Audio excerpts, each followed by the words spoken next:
and welcome to Baghdad, Iraq. But yeah, this really does feel pretty surreal. Definitely not the easiest road to cross or get through. I don't know what's going on. We've got tea, we've got coffee, everything's going on right now. The hospitality is outrageous here. Do you think you got skills? That's how it's done. I'm now feeding the seagulls on the Tigris River. Oh! You like it, bread? Oh, not even one of them managed to get it. Good morning, ladies and gentlemen, and welcome to Baghdad, Iraq. After arriving late last night, we headed to our hotel in the green zone, and we are up bright and early to explore one of the oldest capital cities in the world, a city of over 9 million people. Once we realised that they do a visa upon arrival for $77, we couldn't say no. A lot of people think back and they think of the war, but this is a city that is changing, and we want to show Iraq for what Iraq is. And what better place to start than Al Rashid Street, the oldest street in the whole city, in the heart of the old town of Baghdad. Let's explore Iraq. This feels so surreal. It really does, and this is the old street. As you can see, these buildings, they're not in use anymore, but they were actually used for factories, and this is actually the street of trade, so you could find everything here. Nowadays it's pretty much got more modern things like sunglasses and watches and football shirts, but before it was like all leather, shoes, but yeah, this really does feel pretty surreal. We're actually going to be with our friends who we met in London from Al Rafidain for the next 10 days. We're going to be exploring the country with the one and only Z Zahir, who's going to be our guide. Are you excited? Yes. The smartest man. He's so smart. You are so smart. We're wearing a hoodie. So this is what this street looked like over 100 years ago, and this is it now.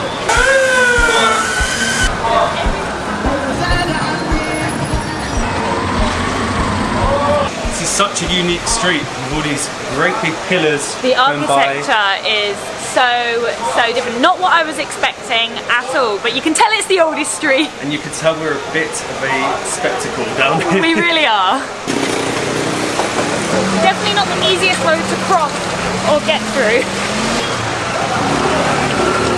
Salam, hello. Salam. Hello. What's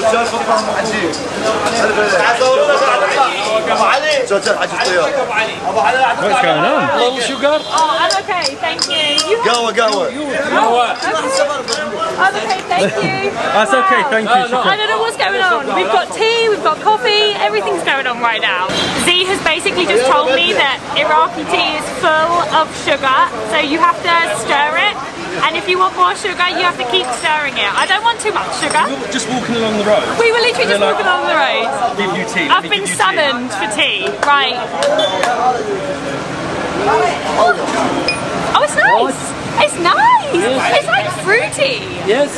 Shukran. Oh, thank you. Thank you so much. Iraqi hospitality. Everybody is too kind. Different kind. See, do not read what you say. The UK government puts this on a red list. The people are much friendlier than in London. They wouldn't let us pay. Salam, they wouldn't let us pay for the chai, and it was hot. They have extra hot chai, and it's very fruity here in Iraq. It's a video. Everyone's got chai. Very nice. Thank you, my friend. Shukran. Shukran. Nice to meet you. Thank you. Shukran. Thank you. Everyone wants a photo, Molly. I know. I'm very popular. You're not. We've met the famous spice man of Baghdad. It smells so good round here. Shukran. Thank you, my friend. Thank you so much. Goodbye. Thank you. The hospitality is outrageous here. We have been given some gloves for free. I don't know what I'm going to do. Salam. I don't know what I'm going to do with the gloves, but I now have some gloves, and everyone thinks that I'm from Pakistan, which I don't really think I look Pakistani, but there you go. Hello, my friend. Yes, yes. Nice to meet you. Salam. Hello, hello. Thank you so much. How are you? You're so friendly. Yes, yes. He's so friendly. How are you? Very good, my friend. Thank you. Yeah, bye. Crack on with your work. It looks very difficult. Oh my god, everybody's so friendly.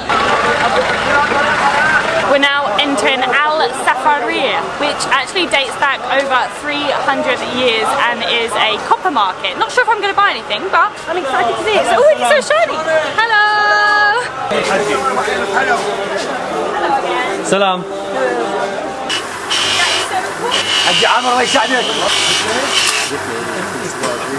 You can see how everything down these little alleys is made by hand. He's now polishing like the top of a teapot. It's all just really, really cool down here. Wow, this is so cool. It's a maze of, oh my god, please be careful because I'm almost certain I will knock something over. But it just goes on forever in here, full of all of these copper ornaments. You've got lanterns, you've got a globe and all sorts of decorations for around the house.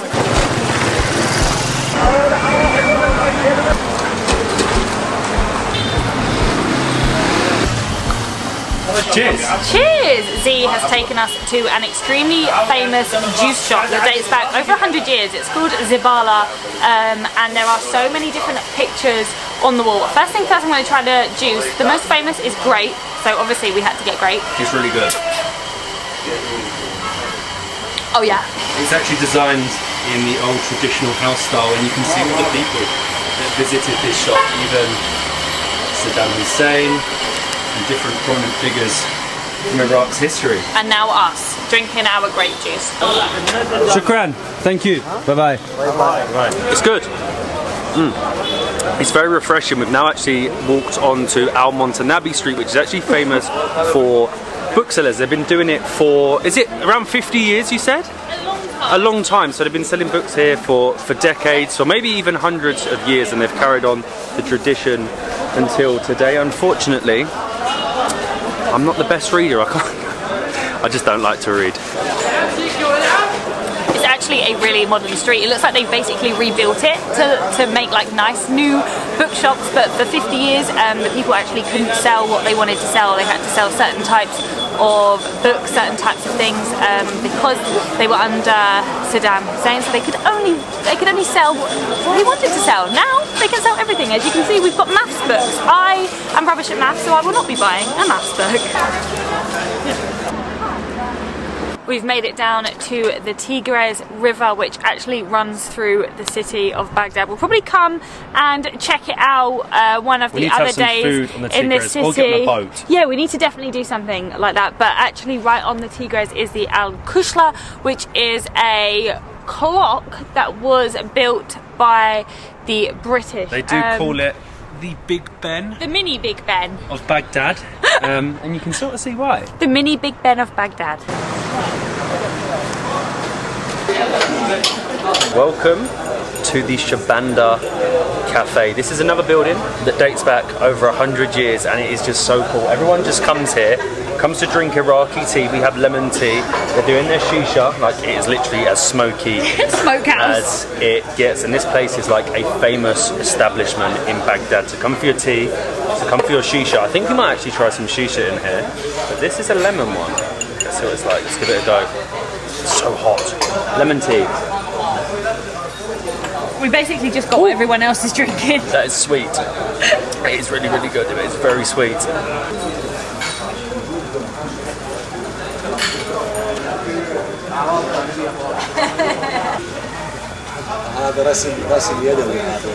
This is how it's done in Baghdad. That was Sipping so tea bad. and smoking shisha. Yeah, that was really weak. It was so weak. Do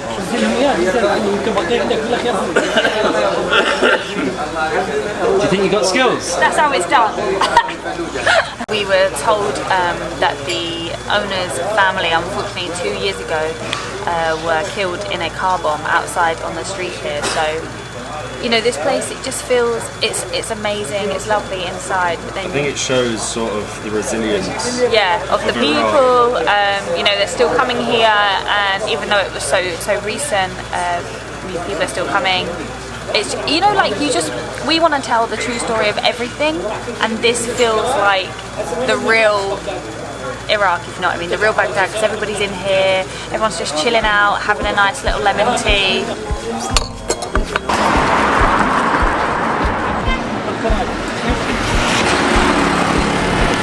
I'm now feeding the seagulls on the Tigris River. Oh! You like it, bread? Oh, not even one of them managed to get it. We've just crossed the Tigris River and we've come to this small market that basically, whoa, the size of these fish. So this is mazguf, which is basically the unofficial national dish of Iraq. Look at the size of it. Some of them 15 kilos. 15 kilos. Some of them are like carp, and then they slice them up and they fry them on the I'll show you the barbecue behind in a minute. Wow. Did you catch this? Did you? Yeah. It's a good fisherman. So this is all of the carp here, and then they come over here. Hello, my friend. Salam. Hello. Salam. And this is where it is cooked on there. It's good? Tastes good? Wow. Look at it. Shukran. Thank you, my friend. Bye-bye. We are back in the hotel, and that was our first full morning, afternoon, first impressions, whatever you want to call it, of Baghdad, Iraq. At some point, I'm going to try that mazguf. I don't like fish at all, but I feel like my task within the 2 to 3 weeks in this country is that I've got to try the national dish at least once. And getting back into the hotel in the green zone is an adventure. I wish we could film it, but getting like your own private military escort to the hotel is definitely something that I am going to remember for the rest of my life. But any preconceptions of this country that I had coming into Baghdad, they were soon gone as soon as we just stepped out on the streets, exploring the old historic areas. The people were just, honestly, the best hospitality I think we have ever had anywhere in the world, giving you free sweets, free drinks. Nobody wants you to pay for anything at all. I'll be honest, me personally, coming into Iraq, I wasn't nervous. I wasn't apprehensive. I sort of knew what to expect. And walking around, you see it. It's just like any other capital city in the world. But we do have, well, we have a lot left to see and a lot more to do in Baghdad, from nightlife to food to areas you probably wouldn't expect in Baghdad. So there are going to be more videos than we would usually make, because this isn't your usual city, this isn't your usual country. But again, we have to say thank you to our friends from Al Rafadain. If you are coming to Iraq, I probably would recommend doing a tour. You can do it by yourself, but there are checkpoints. The airport can be hassle, and so far we have breezed through everything with them. But I think we're gonna get some dinner in the hotel and then possibly head out tonight to check out the infamous Baghdad nightlife. Like I said, so much more coming from this incredible, incredible country. We'll see you in the next one from Baghdad, Iraq. It still feels surreal.